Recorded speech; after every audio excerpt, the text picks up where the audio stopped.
ክቡራትና ክቡራን አሁን የምንገኘው 5 ኪሎ አካባቢ ነው ከብሔራዊ ሙዚየም ከወጣን በኋላ። እንግዲህ የአዲስ አበባ ቱሪዝም ኮሚሽን ለጋዜጠኞች ሲሰጥ የነበረውን የመጀመሪያ ቀን የግማሽ ቀን ስልጠና ያው ግንዛቤ ለመፍጠር የተደረገው ፕሮግራም ተጠናቆ አሁን ደግሞ ወደ ተዘጋጀልን ጉብኝት ለመሄድ እየተንቀሳቀስን ነው። ሲቲ ቱሪስት ባስ ላይ ነው። አሁን ይሄ ወዴት አቅጣጫ ነበረ ይሄ የሚባለው? ከፊት ለፊታችን የምንመለከተው ተራራ ላይ የምንመለከተው አዲሱ ቤተ መንግስት ነው የሚል ነገር አለ። ከዚህ በደንብ ነው ቁልጭ ብሎ የሚታየው። እናንተ ባስ ላይ ሆኖ ከተማውን እንደማየት መንገዱን እንደማየት የሚያስደስት ነገር የለም። ቪው በጣም አሪፍ ነው። ቪው በጣም አሪፍ ነው። ቪው በጣም አሪፍ ነው። ልማቱ እንደዚህ ከፍ ብላችሁ ካላያችሁት ልማቱ በደንብ አይታያችሁም። መሬት ለመሬት እየሄዳችሁ ብዙም ላይ ይታይ ይችላል። ከፍ ባለ መኪና ላይ ሆናችሁ አዎ ከነዋሪዎች ይልቅ ከባድ መኪና ሾፌሮች ልማቱን የበለጠ ሊገነዘቡት ይችላሉ። ሰሌዳ ቁጥር B434491 መንገድ ልቀቅ። መንገድ ለቀቀልን፣ እግዚአብሔር ይመስገን። እዚህ ጋር ጎዳና ላይ የሚነግዱ የተወሰኑ ሰዎች አሉ። አነስተኛ ነጋዴዎች ናቸው። ጉብኝት ይሄ እንኳን ኮሪደሩ ገና አልነካውም። የኮሪደሩ ልማት እንዲያገኘው እንጠይቃለን። በትክክል አዎ። እሺ ይሄ ሰፈር የት ሰፈር ነው? ምንድን ነው የሚባለው ሰፈር? ወደ ጃልሜዳ እየሄደ ነው። ወደ ጃልሜዳ እየሄደ ነው። ኮሚሽን ቱሪዝም በተለያየ ቋንቋ ነው እንግዲህ አገልግሎት እየሰጠናቸው ያለ ነው። ያው ደውልልሃለሁ ፍሬንድ። እዚህ በኋላ ያለው እኔ ነው። ኦይ ገረና እንደሚካ ቆይ እሺ። ከተለያየ ተቋም የመጣን የሚዲያ አካላት ነን ያለ ነው። እዚህ ጋር ተመልከቱ። አስፋልቱ ላይ መሀል ለመሀል የተነጠፈውን የመኪና ላቢያጆ የመኪና መረጋገጫዎች ናቸው የተለጠፉት። በጣም በእውነቱ ከሆነ ደስ ይላሉ። ከፊት ለፊታችን የምትመለከቱት ደግሞ ይሄ ወያኔ ደግሷ አይደለም፣ መኖሪያ ቤቱን ያየሁት ሲኖ አለፈ። ሲኖ በእውነቱ ከሆነ ይሄ ያቻ እይታ ነው የሚባለው።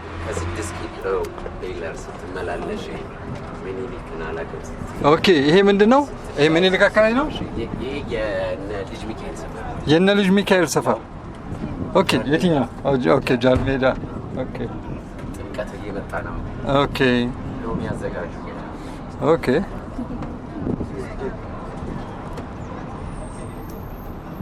ወደ ሚኒሊክ አካባቢ ነው ያለ ነው።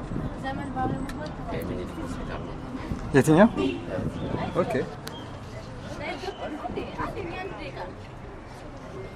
እሺ አንዳንድ እንትኖችን ስጠኝ አንተ ምን ልትወራ? እሺ በጣም አመሰግናለሁ። እዚህ አካባቢ አሁን ሚኒሊክ ይባላል። እንደምታዩ የዳግማዊ ሚኒሊክ ሆስፒታል በኢትዮጵያ የመጀመሪያው ሆስፒታል የተገነባው እዚህ ነው። የኢትዮጵያ የባህር ኃይልም እዚህ እንደምታዩ ከጎኑ ያለው አዲሱ ባህር ኃይል በግራ በኩል ከዛው ደግሞ ጃን ሜዳ አለ። ጥምቀት አሁን እየመጣ ነው። ትልቁ የባህረ ጥምቀት የሚካሄድበት ቦታ ጃን ሜዳ ይባላል። በዚህ ጋር ጣሊያን ኤምባሲ፣ ጀርመን ኤምባሲ፣ ቤላ በዚህ ጋር የሚያስኬዱ ናቸው። በቀኝ በኩል ደግሞ አሁን የምታየው ሳንፎርድ የእንግሊዞች ትምህርት ቤት ሳንፎርድ ይገኛል። በግራ የምታየው ይሄ ግቢ እንግዲህ የኛ ግቢ ነው ትላለህ። የኔ ቤት ነው። በዛው ታስተዋውቃለህ። በግራ በኩል ያለው በቀኝ ሳንፎርድ ብያለሁ። እንግሊዞች ጋር ነው የምንኖረው ለማለት ነው። አሁን የምናገኘው አፓርታማ ናችሁ ማለት ያ የኛ ምድር ነው። አሁን ከዚህ ቀጥሎ ደግሞ ትልቁ የአዲስ አበባ ወንዝ የምትኮራበት ቀበና ቢሻን ቀበና ተብሎ የተዘፈነለት ወንዝ እናገኛለን።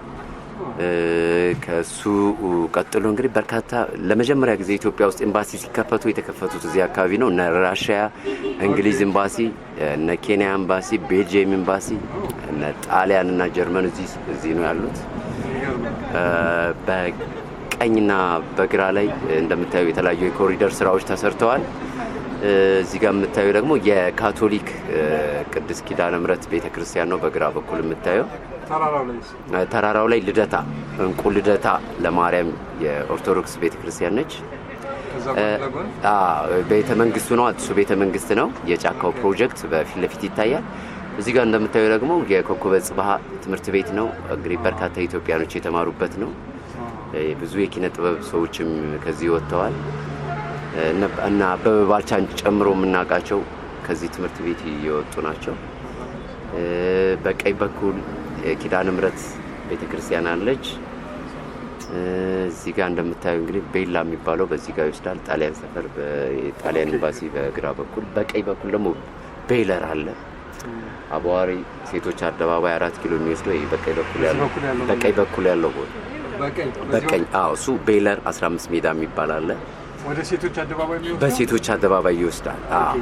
አድዋ መንገድ በዛ ወደ ካሳንቺስ 15 ሜዳ ቤተ መንግስቱን በዚሁ ጋር ያስኬዳል። በርካታ ለኮሪደሩ ሲባል በርካታ ቤቶች ፈርሰዋል። እንደምታየው ግን በተለያዩ ልማቶች የተሸፈነ ነው። እዚህ ጋር አሁን ፓርኪንግ ይሆናል ተብሎ እየታሰበና የመዝናኛ ቦታ ነው። እዚህ ጋር በግራ በኩል የምታየው ስራ አሁን እዚህ ጋር ሀይቅ እየተሰራ ነው። አርቲፊሻል ያው ሰው ሰራሽ ሀይቅ ነው፣ ግን በራሱ በተፈጥሮ ውሃ የሚሞላ ነው አሁን የታጠረው። ቀበና ወንዝ ላይ ትልቅ የመዝናኛ የመዋኛ እንዲሁም አሳ ማርባት የሚቻልበት ሀይቅ እየተሰራ ነው። እዚህ ጋር እንደምታያቸው እንግዲህ በርካታ ግሮሰሪዎች፣ ሱቆች የነበሩበት ቦታ ነው። አሁን እዚህ ጋር የምታያቸው እነዚህ መናፈሻዎች አሁን እንግዲህ ቀጥታ የምትሄደው የዚህ የጣሊያኖች ሬስቶራንት አለ በግራ በኩል። ጣሊያኖች ብዙ ጊዜ ፒዛና በፒዛ ይታወቃሉ። አሪፍ ፒዛ ቤት አላቸው። ይቺ የምታያት ይቺ ጋርደኗ በጣም እንትነች። በተጨማሪ ደግሞ እዚህ ጋር እንደምታየው አሁን ወደ 10 በግራ በኩል መድኃኔዓለም ቤተክርስቲያን አለ። እዚህ ጋር ያስገባል። በቀኝ በኩል እንደምታየው የኢንዲያን ኢንተርናሽናል ትምህርት ቤት ነው ያለው። ይሄ የህንዶች ትምህርት ቤት ነው። በርካታ ዓለም አቀፍ ትምህርት ቤቶች አሉ እዚህ አካባቢ፣ በርከት ያሉ ናቸው። እዚህ ጋር ደግሞ የተቆረቆረ አካባቢ ነው። አዎ ይሄ ለቤተ መንግስት ቅርብ ስለነበር ደጃዝማች ግራዝማች በዙሪያው ሲሰፍሩ የነበረ ቀድሞው ከተቆረቆሩ ሰፈሮች አንዱ ነው። በግራ በኩል የምታዩ 15 ሜዳ የሚባል ነው። እንግዲህ በርካታ ክለቦች ትሬኒንግ ያደርጉበታል። በርካታ ተጫዋቾችም ወጥተውበታል። ትልቅ ሆቴሎችም እዚህ ጋር እነ አቤኔዘር እና አዲስ ቪው እና ራስ አምባ በርካታ ድራማዎች የድሮ የቴሌቪዥን ድራማ 120 ድራማዎች የሚቀረጹባቸው ሆቴሎች ናቸው። አዎ እነ ራስ አምባውን ፊት ለፊት ላይ የምታየው ቀጥታ የምታየው ራስ አምባ ሆቴል በፊት አዲስ ቪው ነው ማለት ነው። አዲስ ቪውና ራስ አምባ ከሷ አጠገብ ያለው ሆቴል ድሮ ድራማዎች የሚተላለፉባቸው መናፈሻዎች ላይ የሚቀረጹት ሆቴል ላይ እዚህ ሆቴል ላይ ነበር። ይሄ ቀጥታ ወደ ሴቶች አደባባይ ወደ አዋሬ የሚወስድ መንገድ ነው። እንደምታዩ ግራና ቀኙ በስፋት ሰፋ ተደርጎ ነው የተሰራው። ለምንድን ነው አሁን መኪናችን የተመለሰው? ያሳብ ነው ወይስ? መኪናችን መንገድ እየቀየረ ነው። ወደ መጣንበት እየወሰደ ነው። በነገራችን ላይ የሰፈሩ ዝነኛ ካፌ ነው። ሊዳ ካፌ ይባላል። ፊት ለፊት የምታየው ህንጻው ያባቷ ነው። እንግዲህ ካፌው ሊዳ ትባላለች፣ በስሟ የተከፈተ ነው። ሊዳ ካፌ ይባላል። እንግዲህ እዚህ ጋር በግራ በኩል የምታያቸው ቤቶች ግንብ ሰፈር ግንብ መደዳ ይባል ነበር። ብዙ ግሮሰሪዎች ነበሩ። ይሄ መናፈሻ ነው። በጣም ብዙ ሱቆች ነበሩ። ጭፈራ ቤቶች ነበሩ። እንደምታያቸው እነዚህ ዛፎቹ የለመለሙት በቢራና በድራፍት ፍሳሽ ነው እንደዚህ ያማረባቸው። ስለዚህ ለእጽዋትም አሪፍ ነው ተብሎ መጠናት አለበት እንላለን። እኮ ቢራ በቢራ የሚበቅለው ገብስና ስንዴ ይመስለኝ ነበር። አይ ያው ዛፍም እንደሚበቅል አይተናል። እንደውም ከሌሎቹ ሌሎቹ ጋር ካሉት እዚህ ጋር በጣም ደማቅ ነው፣ እንትን ነው፣ ግሪን ነው። እያየው ከሆነ የምናማቸው ዛፎች እነዚህ ናቸው። ዝም ብለህ አንተ ቆርጠህ ብታኝካቸው የቢራ ቴስት ያላቸው ይመስላል። ዝም ብለህ ከደበረ ድራፍት መጠጫ ካጣ ዝም ብለህ ታኝካቸው እንደሱ ነው። ስታደርጉ ስምህን እኮ አልተዋወቅኩም። ሙሉቀን እባላለሁ። ሙሉዬን ይዛችሁ ቱር ስትወጡ ዘና ትላላችሁ። ስፔሻሊ እዚህ አካባቢ ላይ እውነት ነው። ቤታቸውን ያው ቅድም ነግሮናል። ባለስንት ፎቅ ነበረ? ፎቁ አጠገብ ያለችው በጣም የምታሳዝነው ቤት ናትኛ። ግን ያው ላልባነነ ሰው ይሄ ቤተኛ ነው እንላለን። አጥብቆ ለጠየቀ እንዳንተ ግን ያው አጠገቡ ነን እንላለን። የሚገርም ከኛ ቤት ጎንም አለ ትልቅ ህንጻ አለ እኮ መመኪያም ነው እንጂ እንትናን አልሰማህም? አስናቀች ወርቁ ነች ማነች ከደቡብ አፍሪካ ብረንዳ ፋሲ ኦር ብቻ ታዋቂ አርቲስት መጣ ስትጠይቃት ብሔራዊ ቲያትር አጠገብ ጠማማ ፎቅ አለ አይደል? የበድሉ ፎቅ ቤትሽ የት ነው ስትላት ይሄ የኔ ቤት ነው አለቻት። ከዛ ለምን አልሽ ስትባል አገሯ ስትሄድ ቤቴ በወስዳት ገብቷል ለኢትዮጵያ አርቲስቶች ደሃ ናቸው ይላሉ ብዬ ነው ዛትም እሷን ለማድነቅ ነው እዚህ ድረስ የመጣችውና ይህን ያህል አገሬንም ለማኩራት ላለማሰደብ ስል ነው ብላለች። እና እኛም ላለማሰደብ ሰፈራችንን እንላለን። እውነት ለመናገር ይሄም ድልድይ የኛ ነው፣ ቀበና ነው። ቢሻን ቀበና ፀሐዬ ዮሐንስ የዘፈነለት ቀበና ወንዝ ነው። በእውነቱ የምቀናበት ወንዝ ነው የነበረው። ድንጋዮቹን አለቶቹን ስመለከት ትልልቅ ናቸው እንደምታውቀው። እውነት ነው። እስከ መጨረሻ ቀበና ታች ሳሪስ አሁን እንትና ራሱ ሳሪስ ድረስ ይላል። አሁን ክረም በጋ ስለሆነ እንጂ ክረምቲው በጣም የሚያስፈራው ዝም በጣም አሁን እየደረቀ መጣ እንጂ በፊት ውሃ ነበር። እዚህ ጋር ኪዳነ ምሕረት ቤተክርስቲያን አለች እዚህ ጫፍ ላይ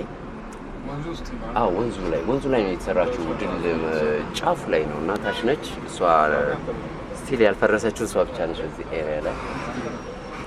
ሌላው ኮኛ ወንዝ እንዋኝ ነበር። አሁን ደርቆ ነው ይሄ ውሃ ነበረው በፊት። አሁን እንደምታየው ኮከበ ጽባህ ነው ይሄ ኮከበ ጽባህ አለማየሁ እሸቴ እዚህ ነበር ልጁን እኔ አላውቅም። እሱም እዚህ ነው የተማረው። እንትና ናቸው እዚህ የተማሩ አበበ ባልቻ እሱም ሊማር ይችላል። ፀሐዬም እዚህ የተማሩ ይመስለኛል ካልተሳሳትኩኝ። ሩሲያ ኤምባሲ ከዚህ ቀጥሎ ያለው ነው እንደምታየው ትልቅ ጥበቃ ከሚደረግላቸው ኤምባሲዎች አንዱ የሩሲያ ኤምባሲ እዚህ ነው። ግን ያካብዳሉ ብለው ነው እንደ አሜሪካ ኤምባሲ ምናምን አያካብዱም። አይ ቤተሰብ ናቸው እነሱ ኢትዮጵያውያን ነገር ተቻለን ብለው ስለሚያስቡ ቤልጂየም፣ ኬንያ፣ እንግሊዝ በተከታታይ ነው እዚህ ጋር የተሰሩት። ሀገሬ ቲቪም በነገራችን ላይ ያው እዚህ ጋር ነው። ኦኬ ፊት ለፊት የምታየው ህንጻ ላይ አሁን እዛ ጋር ሎጎን እያየን ነው።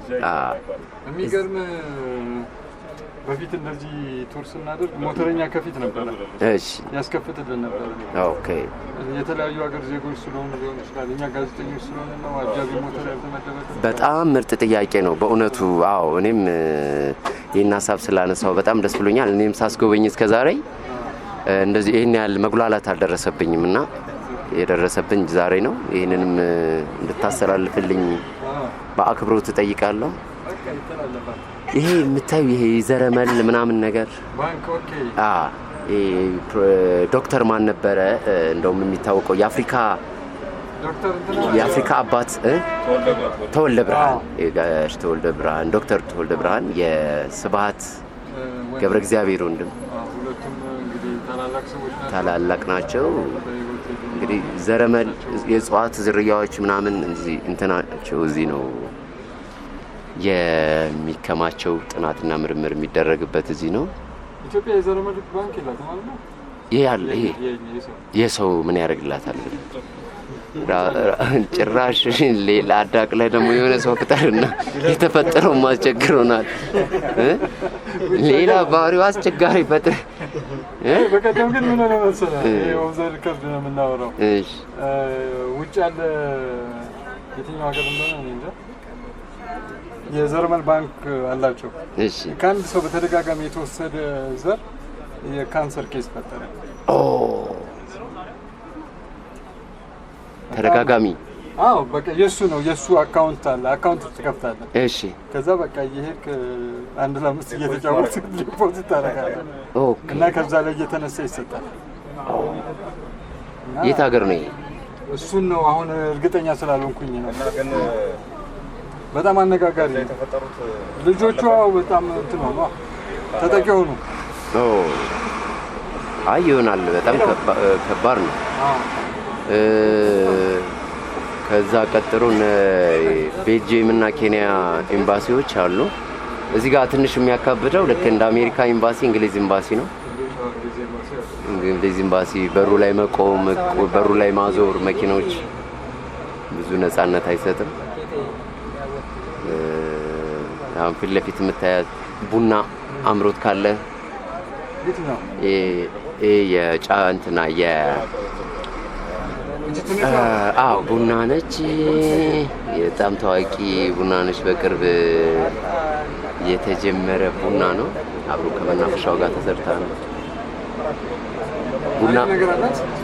በጣም ሰይፉ ራሱ ባለፈው የተቀረጸባት መቶ ተቀርጾበታል። እነ ይቺ ግራው በጣም አሪፍ እንትን ጫካ ቡና የኮሪደሩ ልማት ለሰዎች እርስ በርስ ግንኙነት ያለውን በነገራችን ላይ የግለሰብ ቤት ነበረች ይቺ ቤት። እና ኮሪደሩ ሲፈርስ ሰዎቹ ተነሱ፣ እሷ ሳፈርስ ቀረች፣ ወደ ካፌነት ተቀየረች። ዋይልድ ኮፊ ተከራይቷት ነው ማለት ነው? ኖ በቃ የመንግስት ነች። አዎ ለሰዎቹ ሌላ ተሰጥቷቸዋል። ብሪቲሽ ኤምባሲ እንደምታየው ይሄ ነው። አዎ በፊት ስለተቀበሉ በጣም ረጃጅም ትልልቅ ቦታ ነው የሚይዛቸው።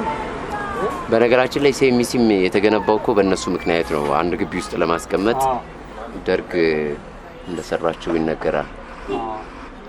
አሁን ቤተመንግስታችን ከነሱ በላይ መሆኑ በጣም ትልቅ ነገር። አዎ አይ ካልተከባበርን እኮ አልሆነም። ላይ ሆነን ካልተቆጣጠርናቸው እነሱ ከላይ እኛ ከታች ሆነን ነው ይኖር ነው እስከዛሬ። አዎ አሁን ላይ ሆነን በደንብ መቆጣጠር እንችላለን። እዚህ ጋር በጣም ባዞ ጥበቃቸው ከባድ ነው። ለመግባትም ለማለፍም አዎ እንግሊዝ ኤምባሲ በብዙ ፕሮሰስ እና እንትን ነው ልትገባ የምትችለው። እስራኤል ኤምባሲ መገናኛ ነው ያለው።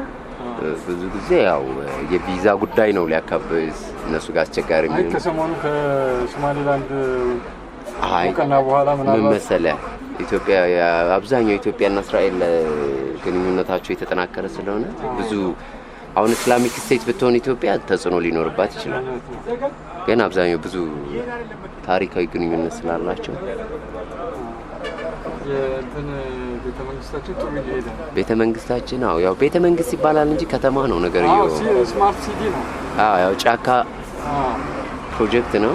ግን ቤተመንግስት ለምን ይመስለኛል እንግዲህ ያ ቤተመንግስት ተባለ እንጂ ኢቭን ወደፊት በነዳጅ የሚሰሩ መኪኖች አይገቡም እየተባለ ነው። መግባትም የለባቸው አይደለ? መግባትም የለባቸው።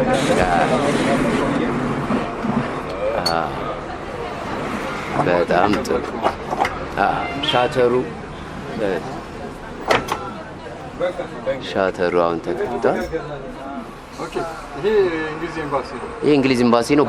በቀኝ በኩል ያለው ቅያስ ወደ ባልደራስ ነው የሚወስደው። ባልደራስ ማለት ደግሞ በቀድሞ ነገስታቶች በተለይም በአጼ ምኒልክ ዘመን ፈረሶቻቸው የሚጠብቁ የሚንከባከቡ መኖሪያ ነው ባልደራስ።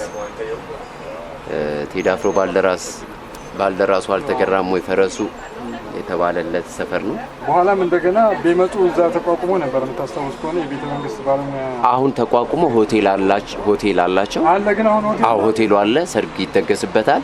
ተነስቷል የሚል ነገር ሰማሁ። ነጋሪት እየተመታ እስከ ቅርብ ጊዜ ድረስ እንደነበር አስታውሳለሁ። ኮሪደሩ ምናምን አልተነካም። አሁንም በነጋሪት ነው ሰርግ እንትን የሚባለው። በተጨማሪ ከሱ አጠገብ ደግሞ የጄኔራል ቤቶች አለ፣ ሲግናል አለ። እሱ ጋርም የሴኩሪቲ መኪና ነው። እዚህ ጋር የሴኩሪቲ ነው። አሁን እኛ እንደዚህ ነበር መሄድ የነበረብን፣ ግን ባለመሄዳችን እኛ አሁን እንደዚህ ነበር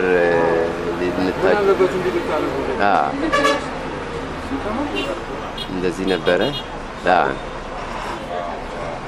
ለቀጣይ ግን እነዚህ አይነት ሴኩሪቲዎችን እንፈልጋለን። ከፊት አንድ ሞተረኛ እኮ ነው በቃ እውነት ነው። አንድ ትራፊክስ በእግሩ ጥረት እያለ መንገድ ምን ይሰራል? እውነት ነው። ፀሐይ ከሚመታው ፀሐይ ጥረት እያለ የእንግሊዝ ኤምባሲን ስፋት እያየ ነው እንግዲህ። አዎ ይኸውላችሁ እንግሊዝ ኤምባሲ እንግዲህ ከዛ ጀምሮ በሩን ጥለነው ከመጣን እንግዲህ ስንት ጊዜያችን ግን ድረስ ያላችሁ ሁሉ እሱ ነው። ኮሪደራችን ይሄ አሁን የሚሰራው በዚህ ጋር ያለው መንገድ በጣም በነገራችን ላይ እጅግ በጣም ኤክስፔንሲቭ የሆነ እንትን መንገድ ከሚባሉ ኢትዮጵያ ውስጥ አንዱ ነው አሁን እየተሰራ ያለውና ኢቭን መኪና ቢጋጭ ትራፊክ የሚጠራበት ካሜራው ነው። እሳት ቢነሳ የሚጠራ ለእሳት አደጋ በዚህ ከእንግሊዝ ኤምባሲ እስከ 22 እጅግ ዘመናዊ ነው ተብሎ ይጠበቃል። እሱ ስማርት መንገድ ነው። አዎ አደጋዎችን ምናምን ራሱ ነው ኮንትሮል የሚያደርግልን። ምን እዛ ሰፈር የሚኖሩ ሰዎች ስማርት ካልሆኑ ያው በየቀኑ ሲደውል ነው የሚውለው። ሰው ሲገጭ ይውላል። እንደምታዩ አሁን ከኮሪደር በፊት እቺ ግጭትን መከላከል ይችላል። ግጭትን መኪናው ነው መከላከል የሚችለው። ዘመናዊ መኪና ከተጠቀምክ የመጋጨት እድል ብዙ የለውም። አዎ በቀደም እኮ አንዱ ኤሌክትሪክ መኪና ሆስፒታል ይዞት ሄደ። ይወስደዋል። እንትን አደረገ ሎኬሽን ምናምን ሞልቶ ምናምን አይ በቃ እንትን አደረገ ኮላፕስ አደረገ ሰውዬው። መኪናውን ድራይቭ እያደረገ ወደቀ። መኪናው ይዞት ሄደ። ኢትዮጵያ ውስጥ አይደለም ውጭ ይገለብጠዋል። እዛ መሰለ ጂፒኤስ የሚገጠምላቸዋል፣ ሴንስም ያደርጋሉ። አሁን የት አካባቢ ነው? አሁን ሾላ ነው ያለነው። ሾላ አሁን በቀኝ በኩል የምታየው የአዲስ አበባ ፖሊስ የካ ክፍለ ከተማ ፖሊስ ማዘዣ ነው። ይሄ ከመርካቶ ቀጥሎ ትልቁ ገበያ ሾላ ነው። አሁን በቀኝ በኩል ያለው ትልቁ ከመርካቶ ቀጥሎ ኦፕን ኤር የሆነ የእንትን ገበያ ይሄ ነው፣ ሾላ ነው። ሁሉም ነገር የማይሸጥበት ነገር የለም። እዚህ ጋር ብዙ ነገሮች ይሸጣሉ። በግራ የምታየው ደግሞ የካ ፓርክ የሚባለው ይሄ ነው እየተገነባ ያለው። አዎ በጊዜው ከነበሩ ፓርኮች አንዱ ይሄ ነው። እንደ አምባሳደር እንደ ሐምሌ 19 ምናምን ከሚጠሩት ኦልድ ከሚባሉ አሁን በኮሪደሩ በጊዜው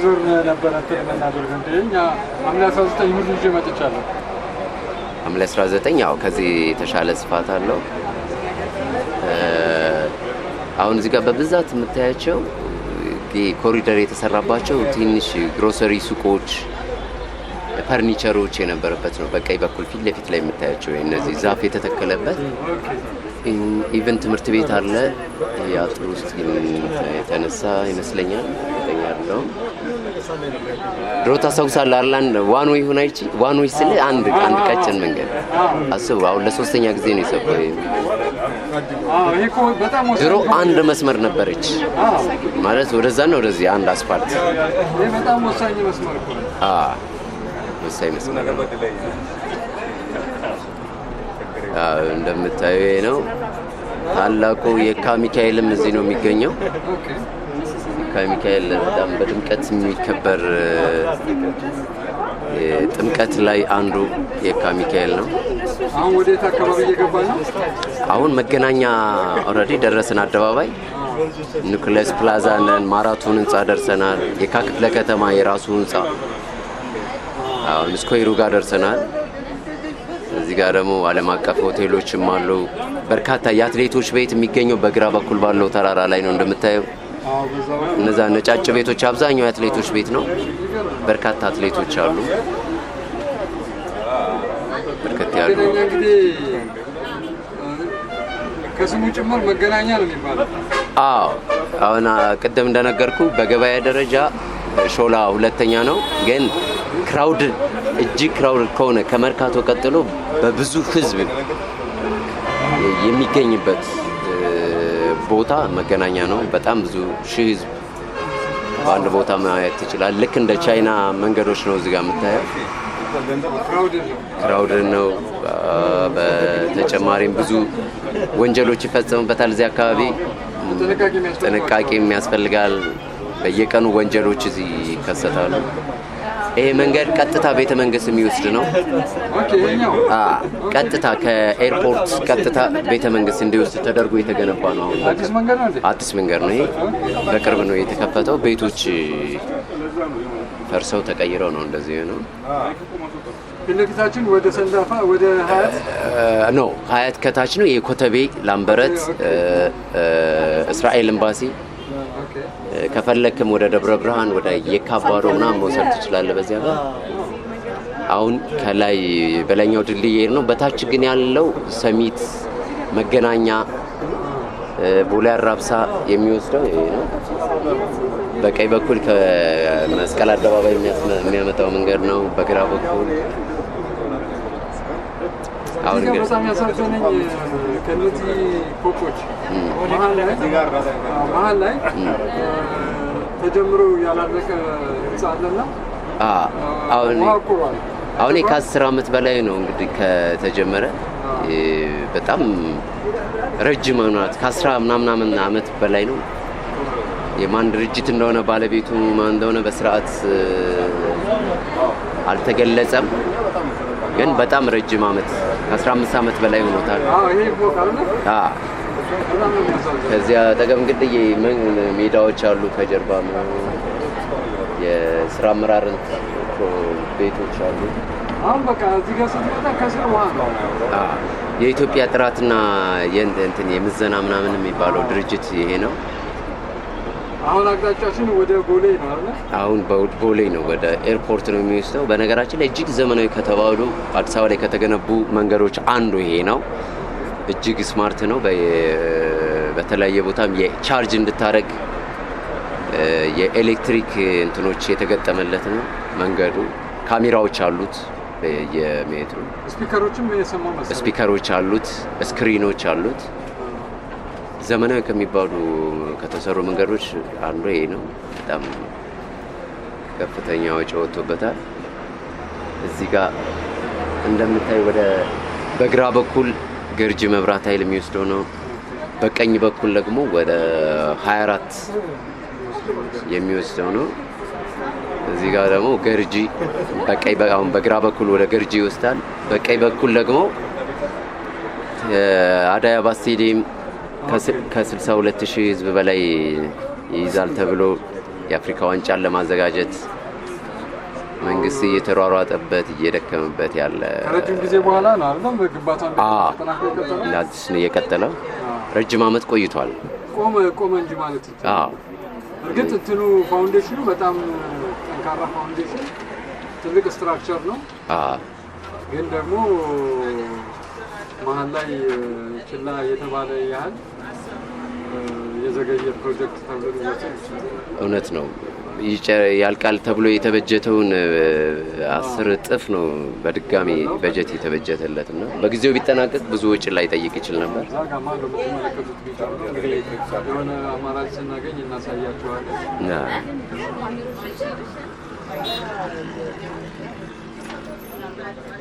በነገራችን ላይ የምታዩ ድልድይ በቅርብ ጊዜ የተሰራ ነው። በፊት አልነበረም በዋናው መንገድ ላይ።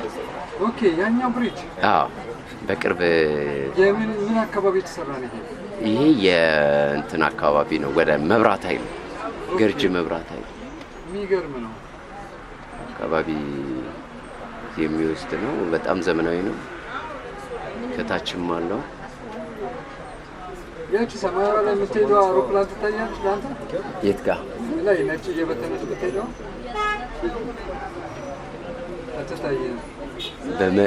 ትታየኛለች። እሱ ኬዝ ምንድን ነው? በቀደም ቪዲዮ ሰርቼበት ነበረና እሺ፣ አሁን እዛ አካባቢ አየሩ በጣም ቀዝቃዛ ነው ማለት ነው። ከአውሮፕላኑ የሚወጣው ጭስ እሱ ሲወጣ ፍሪዝ እያደረገ ነው። እነዛ ጥቃቅን በረዶዎች እንትን እየሰራ ይሄዳል። አንድ ጓደኛ ልጆኝ ሲሸውደኝ ማረፍ ስለተከለከለ አውሮፕላኑ ነዳጁን እንትን እየበተነው ነው። ብዙ አታርፍም ተብሎ እና ነዳጁን እየበተነው ነው ወይ ጉድ ዋው